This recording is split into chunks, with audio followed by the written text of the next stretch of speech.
कहानी की शुरुआत होती है देवपुर नाम के एक छोटे से गांव से, जहां लोग एक दूसरे के दुख दर्द में साथ देते थे। वहां की हवाओं में प्यार था और दिलों में अपनापन। बूढ़े किस्से सुनाते थे और खेतों में हरियाली थी। पर कहते हैं किसी की नजर लग जाए तो सारा संसार उलट सकता है। एक दिन गांव के पास की काली पहाड़ियों से निकला एक लकड़ी का दैत्य, जो खुद को कहता था तुम सहूर। उसकी आंखें अंगारे जैसी थीं, उसकी सांसों से धुएं की लहरें निकलती थीं। उसका शरीर विशाल लकड़ियों से बना था, पर उसमें शैतानी आत्मा बसती थी। जैसे ही वह गांव में घुसा, धरती कांप उठी, घर जलने लगे, लोग चिल्लाते हुए इधर उधर भागने लगे।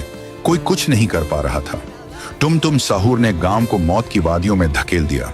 जब हर कोई डर से कांप रहा था, तभी एक नाम सबके दिल में चमकने लगा। रस्तार, एक साधारण सा युवक, पर अंदर से शेर। गांव के लिए वो भगवान जैसा था। पर तुम सहूर की ताकत कोई मामूली नहीं थी। रस्तार भी समझ गया था कि इस बार की लड़ाई आम नहीं, आर पार की होगी।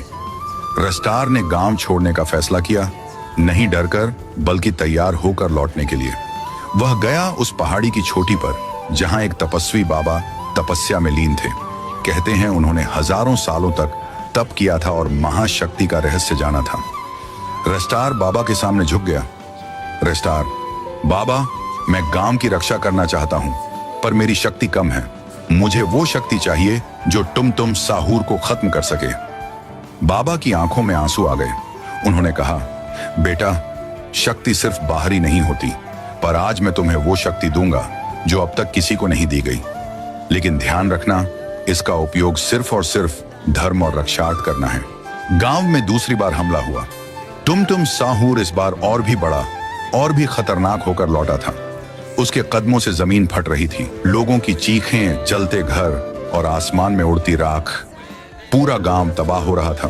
तभी अचानक आसमान से उड़ता हुआ हीरो रस्तार, वो अब वो पुराना गांव का लड़का नहीं था। उसके हाथों में आग की लपटें थीं, आंखों में विजन और दिल में बदले की आग। तुम साहूर, तू फिर से आया है मरने? रस्तार, नहीं, इस बार तुझे खत्म करने आया हूं। युद्ध शुरू हुआ। रस्तार ने पहली ही चाल में वायु गति से तुम साहूर पर वार किया, पर लकड़ी दानव ने उसे पकड़कर जमीन पर दे मारा। उसके शरीर से खून बहने लगा। तुम हंसते हुए बोला, मैं अमर हूं, मुझे कोई नहीं मार सकता।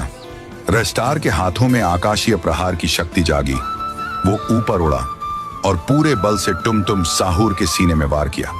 वो वार ऐसा था कि तुम साहूर एक ही बार में नीच गिर गए और वो हार गया।